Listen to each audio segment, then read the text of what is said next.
Mesdames, Messieurs, chers internautes de Senactu 7, bonsoir et bienvenue dans votre émission Semaine politique. Ce soir, nous avons le plaisir d'accueillir sur notre plateau Maître Babacar Ndiaye, un des avocats de Ousmane Sonko. Maître Ndiaye, bonsoir. Bonsoir, madame. Un plaisir pour moi aussi de répondre à votre invitation. Merci beaucoup. Alors, Monsieur Ndiaye, nous avons vu que le pôle d'avocats de Ousmane Sonko a introduit ce qu'on appelle un rabat d'arrêt. D'abord, c'est quoi le rabat d'arrêt? Donc, le rabat d'arrêt, c'est une voie de recours qui est prévue par la loi de 2017 et modifiée par la loi de 2021 portant sur la création et l'organisation de la Cour suprême et son fonctionnement aussi. Donc, c'est une procédure qui vous permet donc de contester une décision rendue par une chambre de la Cour suprême. C'est ça. Et donc, cette décision, lorsque donc, ce recours est introduit, donc la chambre qui a rendu la décision est dessaisie. Et donc, la procédure donc, est portée devant une autre chambre. Et cette chambre est constituée par l'ensemble des chambres réunies. D'accord. C'est ce qu'on appelle le rabat d'arrêt. Où en êtes-vous avec cette procédure? Bon, le rabat d'arrêt, c'est une procédure effectivement que nous avions intentée à l'époque. C'est ça, mais n'a pas connu quand même de suite. Parce que, et pourquoi? Le président de la Cour suprême a écrit un courrier donc, destiné aux avocats qui avaient introduit ce recours pour leur demander que, donc, puisque la procédure initiale que l'agent judiciaire de l'État avait intenté contre la décision du tribunal de Ziguinchor a déjà fait l'objet d'une cassation et renvoyé devant une autre juridiction, en l'occurrence le tribunal d'instance de Dakar. Et à partir de ce moment-là, bon, d'après le président de la Cour suprême, donc le rabat d'arrêt, bon, n'a pas son lieu d'être. Bon, ce que nous contestons certes. Vous le contestez toujours? Nous contestons cette décision, mais puisqu'on est devant un fait accompli, donc on sera quand même entre guillemets obligé quand même de continuer donc la procédure qui est pendante actuellement devant le tribunal d'instance de Dakar et dont l'audience aura lieu effectivement le mardi 12 décembre. Très bien, justement, ce mardi 12 décembre, le sort de Ousmane Sonko est, je vais dire, entre vraiment le marteau et l'enclume. Aujourd'hui, si Ousmane Sonko sort victorieux de ça, est-ce qu'il y a moyen juridiquement que Ousmane Sonko participe à la prochaine élection? Effectivement, c'est ça, parce que aussi la question, je pense que centrale qui tourne autour de ce débat judiciaire-là, porte sur sa radiation ou non. Mais la question de la radiation, c'est une question de fond en fait. Mais avant cette question de fond, il y a d'abord une question de forme sur la recevabilité de l'action intentée par le président Ousmane Sonko ou non. Parce que c'est cette question-là qu'il appartiendra au tribunal d'instance de trancher. Parce que la question d'abord sur la forme posée au tribunal, est-ce que le recours intenté par le président Ousmane Sonko contre sa radiation est recevable ou pas? Parce que selon les avocats ou bien l'agent judiciaire de l'État, donc le président Ousmane Sonko est fort que les délais de recours sont dépassés, sont expirés. Parce qu'en fait, ils disent que, donc, puisque le délai, l'article 40 du Code électoral dit que 5 jours après la notification, la personne dont son nom a été rayé des listes électorales a 5 jours pour saisir le juge compétent. Mais ils disent que nous avons saisi le juge au-delà de ce délai-là, ce qui n'est pas le cas. Parce que la loi, l'article 40 parle de notification. Et puisque la notification qui constitue le point de départ des délais, des délais de recours, 5 jours, n'a pas été faite. Et puisque cette notification n'a pas été faite, donc les délais ne peuvent pas courir à l'endroit donc de notre client, du président Ousmane Sonko. C'est cette thèse-là que nous avons soutenue devant le juge du tribunal de Ziguinchor qui nous a donné raison.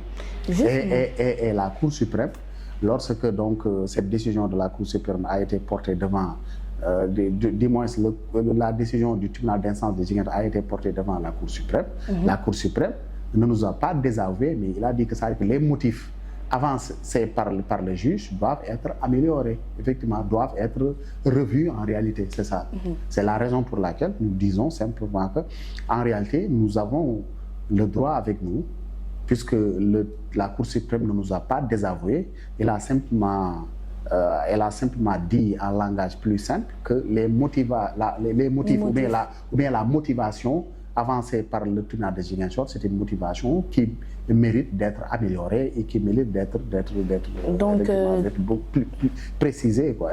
Donc, du moment où la Cour suprême ne vous a pas désavoué, est-ce que vous avez foi à ce que demain, Ousmane Sonko soit de nouveau réintégré sur les listes électorales? Bon, mais effectivement, cela va de soi. Parce que aussi, on ne va pas dans une guerre en ayant quand même à cœur de perdre le combat.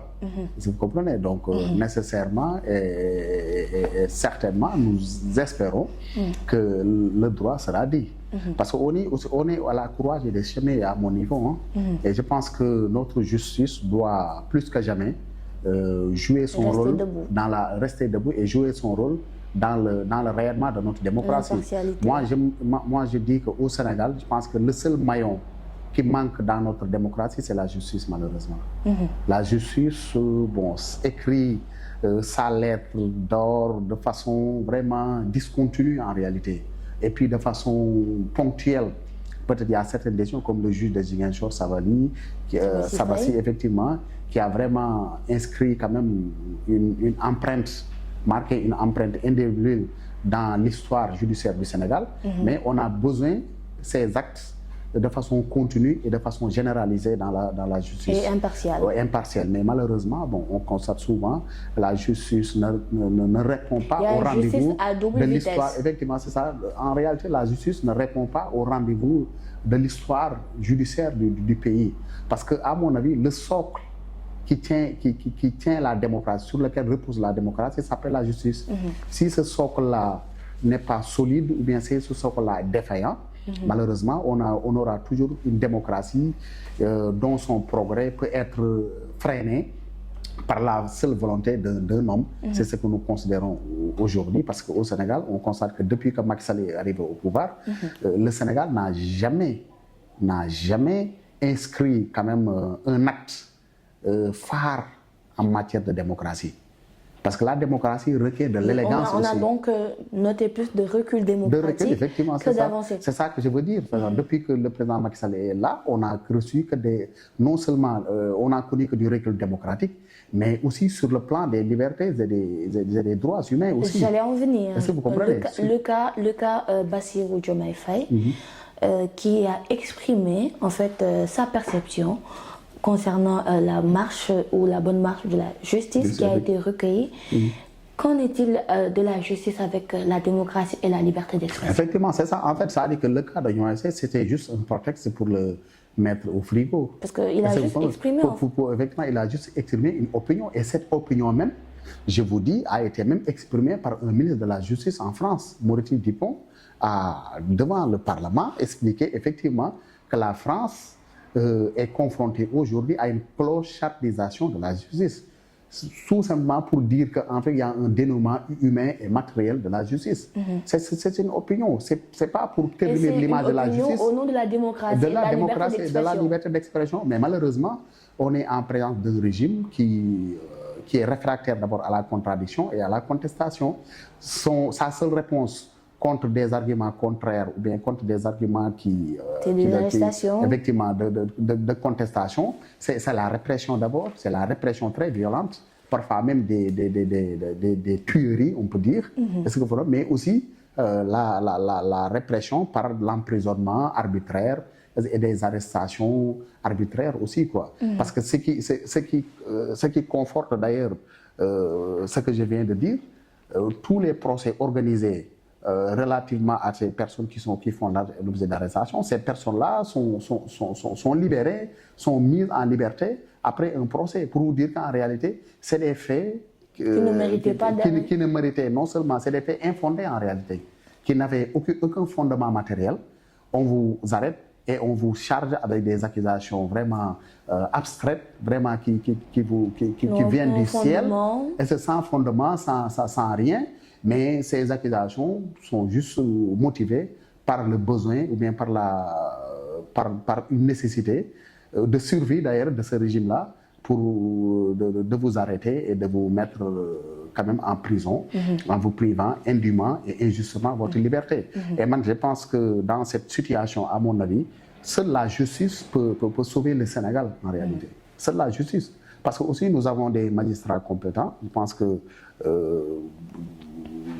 il y va aussi de la stabilité du pays pour que chaque juge dans son coin, dans le secret de sa délibération, prenne ses responsabilités pour qu'on puisse vraiment avoir une justice qui garantit à tous les citoyens la liberté de s'exprimer librement, mais aussi de participer en toute tranquillité au jeu démocratique. Par rapport à la stabilité, pensez-vous que demain, le verdict qui va être tombé, si c'est en défaveur de Ousmane Sonko, ça pourrait jouer par rapport à la stabilité du pays? Bon, je ne pense... Compte tenu de ce qu'Ousmane Sonko représente, de ce phénomène qu'il représente.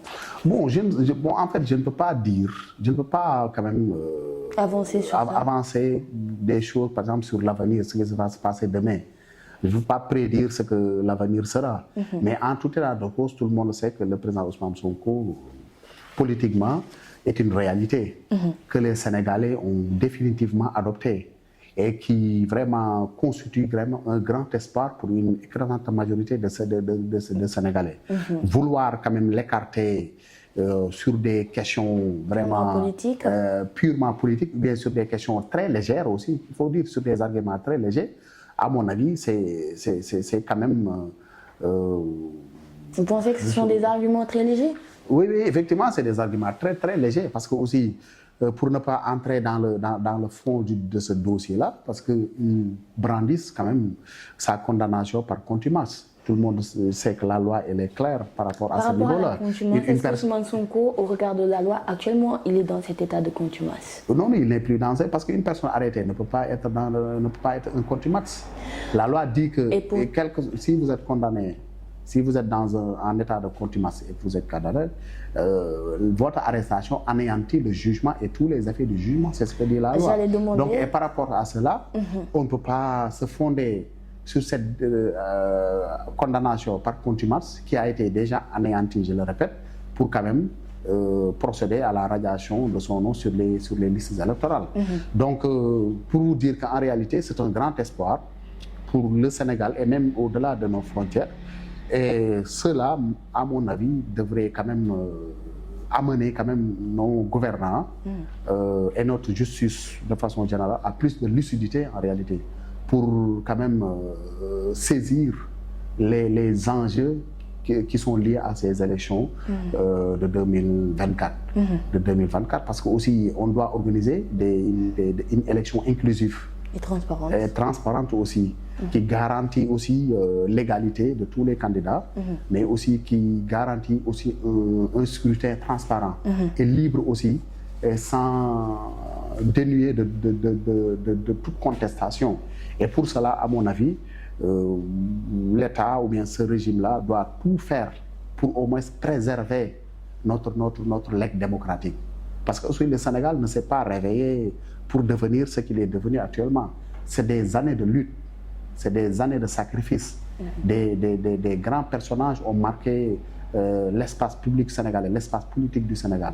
Ces personnes-là se sont sacrifiées pour nous transmettre quand même ce legs démocratique-là. Donc il nous appartient à nous aussi, effectivement c'est ça, du juge et d'autres personnes, Ahmad Dansokho et autres, Maître Abdoulaye Wade et tant d'autres, et des gens qui sont là, vivants, Maître professeur Abdoulaye Bathily, Landing Savané, et beaucoup de personnes, et tant d'autres, Ibrahim Sen aussi. Est-ce que vous comprenez, c'est Amadou Mahtar Mbow qui est toujours là. Ce sont des gens qui se sont battus pour nous léguer quand même une démocratie. Même si aucune démocratie n'est parfaite, mais quand même le Sénégal était cité parmi les démocraties dans la sous-région et en Afrique et même dans le monde. Et même dans le monde. Il y a des pays qui sont en Europe qui ne sont pas plus démocratiques que le Sénégal. Il y a des pays qui sont en Amérique latine qui ne sont pas plus démocratiques qui n'étaient pas plus démocratiques que le Sénégal. Mais actuellement, ce qu'on constate, c'est dommage. Ça, à mon avis, c'est une honte quand même aujourd'hui de se dire que vous êtes parfois même sénégalais. Vous avez même envie de raser les murs. Avec ce qu'on constate, on est dans un pays où même les personnes hésitent même à s'exprimer publiquement. Parce que vos proches vous mettent en garde en vous disant que réfléchissez sur ce que vous parlez, tout ça, parce que vous risquez finalement, d'être privé la de votre liberté. démocratie est justement... Non, en fait, on a une démocratie qui est ou bien en voie qui est embastillée en réalité. On a une démocratie qui est embastillée. Est-ce que vous comprenez? C'est une démocratie qui est embastillée, ça veut dire que c'est une démocratie qui est étouffée en réalité. Parce que la démocratie va avec la liberté d'opinion. Mais ce qu'on constate malheureusement, par exemple, je dis que toutes les personnes qui sont actuellement, qui gisent dans nos jeunes, sont arrêtées pour des délits d'opinion. Pour des délits d'opinion.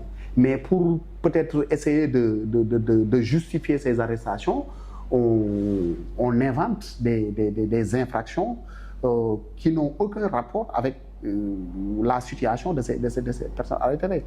Et je pense que ça, c'est vraiment des abus que les Sénégalais doivent quand même se mobiliser pour le sanctionner à l'élection quand même du 25 février 2024. Parce que c'est ça, en réalité, tous les Sénégalais doivent se mobiliser pour redresser notre démocratie. Et comment redresser cette démocratie-là qui est vraiment écornée, dont l'image est ternie par ce régime de Macky Sall-là. Donc c'est au soir du 25 février 2024, c'est de sanctionner sévèrement ce régime-là en votant contre ce régime-là. Alors, la même question a été posée justement par rapport à l'état de contumace à notre dernier invité, Maître El Amatcha. Mais selon lui, Ousmane Sonko, même l'arrestation n'anéantit pas en fait l'état de contumace. Où se trouve le problème? Si aujourd'hui des perceptions sont différentes et pourtant on a tous vous êtes tous des, comment dire, des avocats ou bien pourquoi il y a ces perceptions différentes? Bon, en fait, ça veut dire que la perception, bon, chacun est libre de donner sa perception, effectivement. Mais la loi pénale, elle est très claire. Tu sais que la loi pénale, c'est une loi qui est d'interprétation stricte. On ne peut pas donner la loi pénale une interprétation ou bien faire dire à la loi ce qu'elle n'a pas dit. D'ailleurs, c'est pourquoi on est en principe. La loi pénale n'est pas d'interprétation extensive. C'est-à-dire? C'est-à-dire que le texte, tel qu'il est liblé, doit être appliqué tel qu'il est liblé, le texte. Tel qu'il est libellé. Tel que le texte est écrit. Est-ce que vous comprenez? Et en droit pénal, il y a un principe du droit pénal qui s'impose à tous les juristes ou bien à tous les praticiens du droit qui dit qu'on ne distingue pas là où la loi ne distingue pas. Est-ce que vous comprenez? Et à partir de ce moment-là, l'article 307 parle d'arrestation. Mais vous n'allez pas me dire que vous n'allez... Dès que la personne est arrêtée, donc dès que le contumace est arrêté, le jurement par contumace est annulé. C'est ça. Tout simplement. Donc revenons sur les principes. Très bien. Il est libre de dire que bon, ça n'anéantit pas, mais qu'il argumente. D'accord. Est-ce que vous comprenez? Mais tout le monde est conscient de ça. Et tous les juristes de bonne foi, je dis, mais on peut avoir aussi malheureusement des juristes de mauvaise foi ou bien des intellectuels de mauvaise foi qui disent, par appartenance au camp du pouvoir, que l'arrestation n'anéantit pas ce jugement, mais ils savent dans le fond intérieur que cette arrestation du président Ousmane Sonko a anéanti donc le jugement et les effets du jugement. Si on se réfère à des textes... Effectivement, la loi elle est très claire. Très effectivement, c'est ça. Maintenant, demain, si Ousmane Sonko sort victorieux de cette affaire, est-ce que juridiquement, il a les possibilités de participer à la prochaine élection? Sans pour autant, parce que si l'on sait que c'est cette semaine que va être clôturé les parrainages, Ousmane Sonko, par quelle voie des moyens pourrait-il participer à la prochaine élection? Oui, bon, il va pouvoir quand même participer aux élections parce qu'en réalité, ce qui lui est arrivé est indépendant de sa volonté. Et ce qui lui est arrivé, c'est-à-dire que le refus de lui délivrer les fiches de parrainage est indépendant de sa volonté. Ce n'est pas lui qui est l'auteur de cela. Si la justice après quelques semaines de procès, même au-delà du délai de clôture des parrainages, reconnaît qu'en réalité Ousmane Sonko avait droit à des parrainages. Donc, sur ce plan-là, la DG, effectivement, doit impérativement lui donner sa fiche de parrainage. Vous comprenez? Et à partir de ce moment-là, il va obtenir peut-être le parrainage des députés. Mais si l'on sait que le parti PASTEF a été dissous? Non, il n'y a aucun souci, parce que les parrainages des députés, tu peux être parrainé par n'importe quel député, qu'il appartienne du pouvoir ou bien de l'opposition.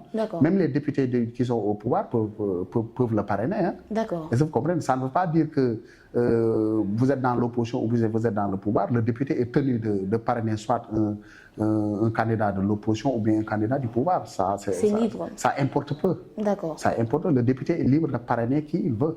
C'est ça la réalité. Et à partir de ce moment-là, bon, il dépose sa candidature et sa candidature sera effectivement valable vu quand même la péripétie judiciaire que sa candidature, que le combat autour de sa radiation a couru.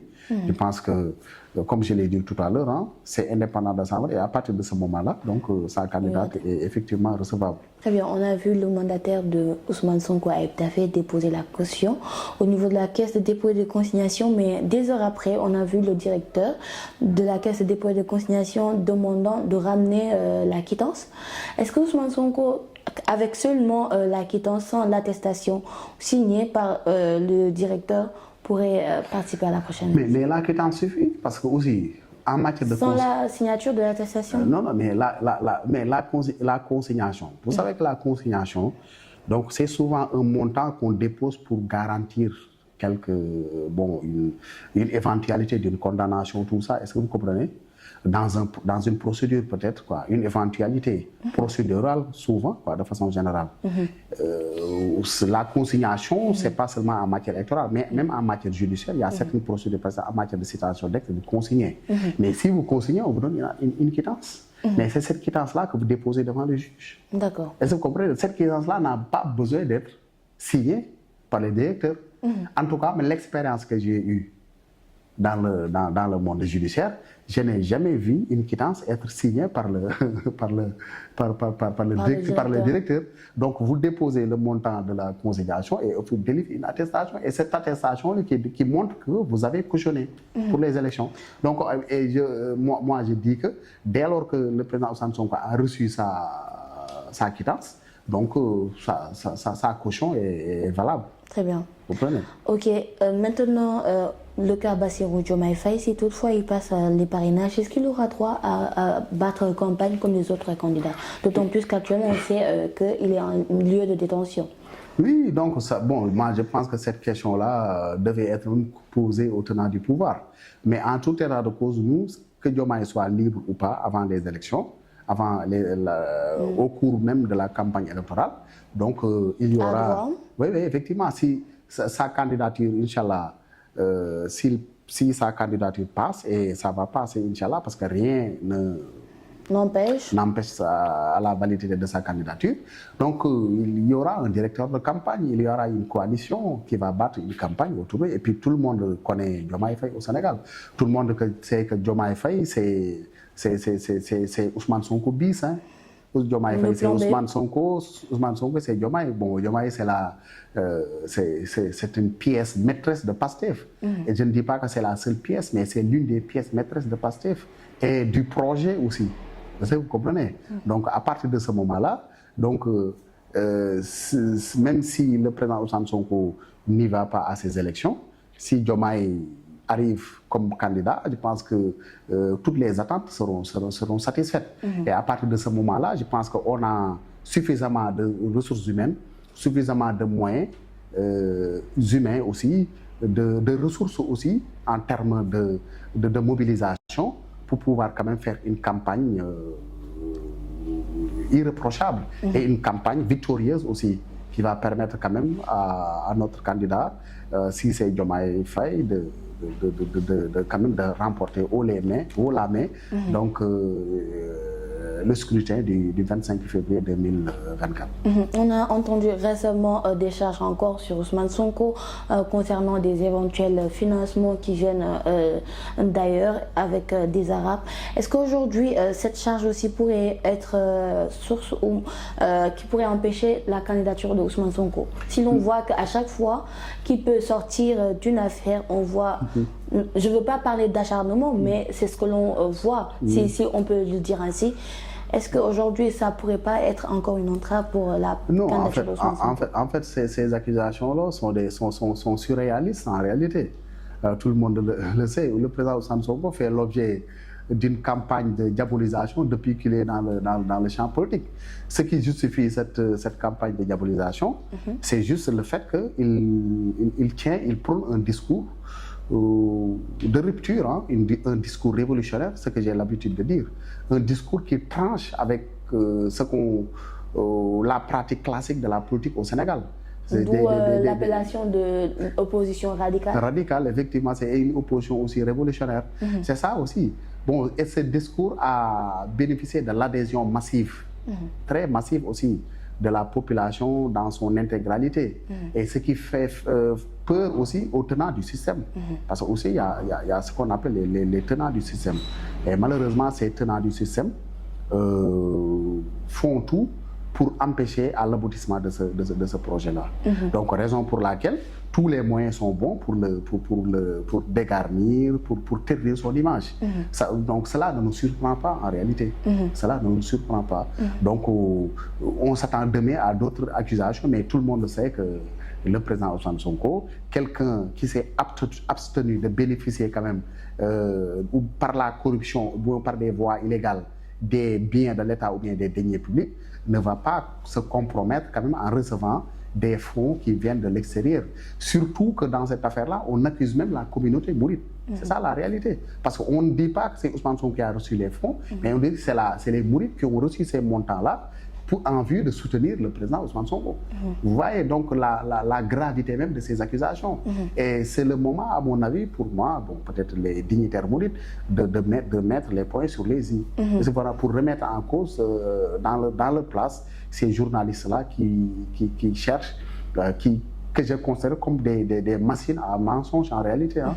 C'est des machines à mensonges, c'est des gens qui mentent pour le service quand même d'un régime qui fait partie déjà de l'histoire de l'histoire passée du Sénégal, qui vont vraiment être renvoyés aux archives de notre histoire d'ailleurs malheureuse. Parce que dans toute nation, ou bien dans tout État, ou bien dans tout pays, il y a des histoires heureuses et des histoires malheureuses. Mais malheureusement, ce régime-là sera inscrit à jamais dans l'histoire malheureuse du Sénégal. Avec la dernière question, comment vous percevez actuellement des gens du pouvoir dire certaines choses, ne pas être inquiétés, et pourtant, du camp de l'opposition, comme j'ai dit tout à l'heure, se basant sur la liberté d'expression, qui expriment leur opinion. Parce que si l'on se rappelle, on a entendu ici quelqu'un dire que Ousmane Sonko doit être, comment dire, allumé, vif, comme ça. Est-ce qu'aujourd'hui, dans un état de droit, dans un état de démocratie, c'est quelque chose qui ne doit pas être blâmé? Effectivement, bon, c'est ce qui sidère tous les Sénégalais. Quand même au temps de Wade, tout le monde savait que Wade, bon, c'était un grand démocrate, même s'il y avait quand même des moments de défaillance dans sa gestion du pouvoir avec les libertés. Mais quand Wade, au moins, parfois, si ses partisans étaient en conflit avec la justice, il laissait la justice faire son travail. Beaucoup de ses militants, ou bien de ses leaders, ou bien de ses lieutenants, ou bien de ses collaborateurs, très proches d'ailleurs, ont fait l'objet de procédures judiciaires et même emprisonnés. Mais c'est la première fois qu'on voit dans un régime où ceux qui appartiennent ou bien à ce régime-là sont libres de tout faire, en termes de détournement d'argent, en termes de diffamation, ou bien de propos, en termes de menaces. Est-ce que vous voyez, tout récemment, je pense en 2022, il y a une mobilisation très forte de militants de l'APR à la cité Keur-Gorgui, dirigée par un ministre de la République. Est-ce que vous comprenez? Qui insultait et qui menaçait même le président Ousmane Sonko et sa famille. L'État n'a levé aucun seul doigt pour dire arrête. Ça suffit. Si l'on se rappelle. Est-ce que vous comprenez? Et pourtant. Et il y a d'autres cas, je sais pas, le Mbama Indiala a tenu des propos quand même que la décence même nous invite à ne pas en parler, en tenant des propos extrêmement graves sur le président Ousmane Sonko. Et des journalistes ont tenu des propos, mais aucune réaction de la part de l'État. C'est parce que aussi, et ensuite, à chaque fois que nous déposons une plainte, les plaintes n'ont jamais connu de suite. Le président Ousmane Sonko a déposé combien de plaintes? Il y a des plaintes même que j'ai rédigées et que j'ai déposées, mais ces plaintes n'ont jamais connu de suite. La dernière, la plainte, la citation qu'on a faite au directeur des élections. Mais on a fait une citation dont le maître c'est-à-dire que celui qui déclenche l'action publique est la partie civile, à savoir le président Ousmane Sonko, mais cette citation n'a jamais atterri dans le prétoire du juge par le fait du procureur. Donc, tous ces actes-là, vraiment, ça n'honore pas le régime, ça n'honore pas notre justice. Vous comprenez? Donc, raison pour laquelle je pense que ce régime-là, vraiment, a atteint quand même le paroxysme, le paroxysme de l'indécence, mais aussi le paroxysme de la violation flagrante et manifeste des droits et des libertés des Sénégalais, les libertés d'opinion, les libertés d'expression, les libertés de manifestation, la liberté de presse. Mais c'est extraordinaire. Même la liberté de réunion. Combien de fois on a interdit à Yewwi Sénégal de tenir des réunions? Combien de fois? Combien de fois on a interdit même à la F24 de tenir des réunions, même à titre privé? C'est la première fois. Wade même n'allait pas jusque là-bas.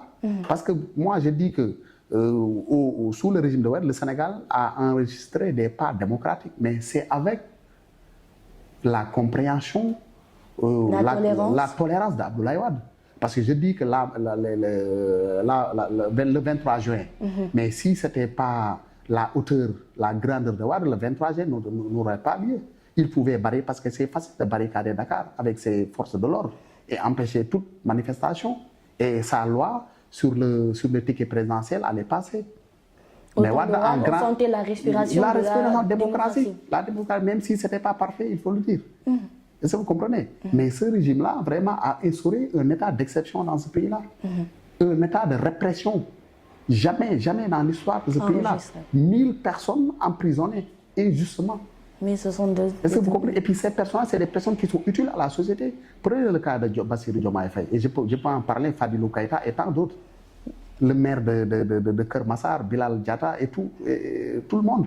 Mais prenez ces gens-là. Des gens qui sont utiles à Diomaye Faye, c'est un inspecteur des impôts. Quelqu'un qui a des dossiers qui peuvent faire entrer de l'argent dans les caisses de l'État. Est-ce que vous comprenez? Quelqu'un qui peut faire entrer de l'argent dans les caisses de l'État, c'est quelqu'un qui traite des dossiers qui peuvent faire entrer, qui peuvent faire gagner à l'État du Sénégal des milliards. On le met en prison. Est-ce que vous comprenez? Mais ça, c'est extrêmement grave. Des dossiers qu'il gérait personnellement dans son bureau ou bien là où il travaille. Peut-être ces dossiers-là sont en souffrance. Du seul fait quand même de calcul politique. Simplement. Donc ce régime-là vraiment est en train de causer aux Sénégalais vraiment des torts vraiment qui seront difficilement réparables.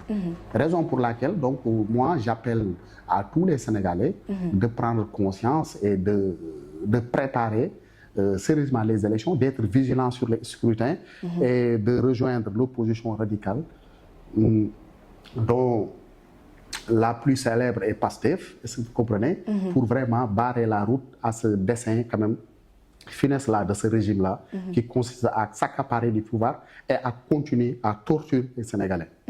C'est ça. Donc si les Sénégalais font preuve quand même de naïveté, ou bien d'inconscience, jusqu'à ce que le régime-là continue avec leur candidat fantoche-là, je pense qu'on risque quand même Candidat fantoche? Oui, effectivement. Non, c'est un candidat. Effectivement, ce candidat-là, tout le monde sait que c'est un candidat qui a été préparé et fabriqué. Mais il a réussi à avoir 3,5 millions de parrainages. Non, eux-mêmes, ils ne le croient pas.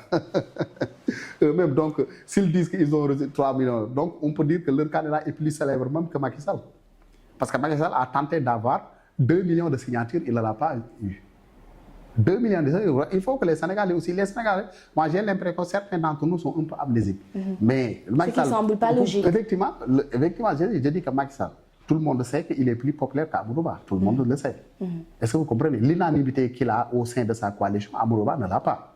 Parce que ce qui le prouve, il y a des gens qui ne l'ont pas soutenu, qui n'ont pas soutenu Amadou Ba et qui sont partis briguer le suffrage des Sénégalais. C'est le doute exprimé par Cheikh Yérim Seck. Effectivement, c'est ça. Donc, pour cette personne-là, vous dites qu'il a plus de parrainage que le nombre de signatures que le président Macky Sall a voulu. Donc, ça, c'est contradictoire. Ça, c'est illogique. Ça, c'est illogique, c'est pas logique quand même. Est-ce que vous comprenez? Il faut qu'ils se valent à la passe. Mais on comprend leur jeu. On comprend le jeu à travers la publication de ces nombres-là. Parce qu'en réalité, ils veulent préparer aux Sénégalais une fraude massive et électorale pour dire que leurs candidats peuvent passer au premier tour, ce qui est faux. Et les Sénégalais le savent. Est-ce que vous comprenez? Le jour J, ils comprendront qu'en réalité, ils ne représentent plus rien dans ce pays-là. Est-ce que vous comprenez? Seuls des gens qui ont des intérêts matériels dans ce régime-là continuent d'y croire et de le soutenir parce que c'est leurs intérêts. Comme le disent des personnes qui, comme on le dit en Wolof, di tëdd muy dox ak di toog muy dox. Ce sont ces gens-là qui soutiennent ce régime-là. Est-ce que vous comprenez? D'accord. Est-ce que vous comprenez? Donc, compte tenu de cela, donc moi je dis que ce régime, à mon avis, le game is over. Comme le dit le président Ousmane Sonko, game is over. Donc ce régime-là fait partie des archives malheureuses de notre histoire. Et donc, Inch'Allah, à partir de 2024, précisément le 25 février, le Sénégal va ouvrir une nouvelle page de son histoire, une page porteur d'espoir, une page aussi porteur d'espérance aussi pour toute la jeunesse sénégalaise qui malheureusement n'a qu'une seule option, c'est d'aller en mer pour rejoindre soit l'Europe ou bien soit les Amériques pour trouver un autre Eldorado. Mais Inch'Allah, je demande à la jeunesse de faire patience, de faire preuve de patience aussi, mais aussi de faire preuve aussi de mobilisation pour qu'au soir quand même du 25 février 2024, qu'on envoie ce régime-là effectivement aux oubliés. C'est ça vraiment que je voulais dire par rapport à cette question que... Maître, nous sommes arrivés au terme de cet entretien. C'était un plaisir de vous avoir sur notre plateau. Je rappelle que vous étiez dans l'émission Semaine Politique. Votre dernier mot? Oui, d'abord, je suis très heureux quand même de l'émission d'abord, mais aussi le dernier mot que je lance aux militants et sympathisants, de dire que donc la candidature de Ousmane Sonko est toujours possible.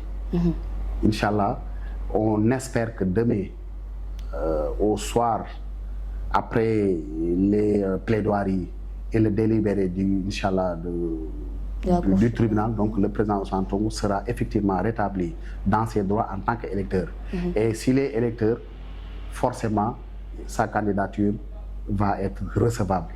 Et si sa candidature sera reçue par le Conseil constitutionnel, il va battre campagne, être le candidat qui va porter l'espoir de toute une nation et même au-delà de nos frontières pour quand même effacer les errements et les torts que ce régime-là ont causés au peuple sénégalais. Mesdames, Messieurs, chers internautes de Senactu 7, nous sommes arrivés au terme de l'émission. Je rappelle que nous avons Maître Babacar Ndiaye, excusez-moi, un des avocats de Ousmane Sonko. Je vous donne rendez-vous pour un autre numéro de Semaine Politique avec un autre invité. N'oubliez pas d'activer la cloche de notification pour être abonné et recevoir les informations en temps et en heure. D'ici là, portez-vous bien. Au revoir.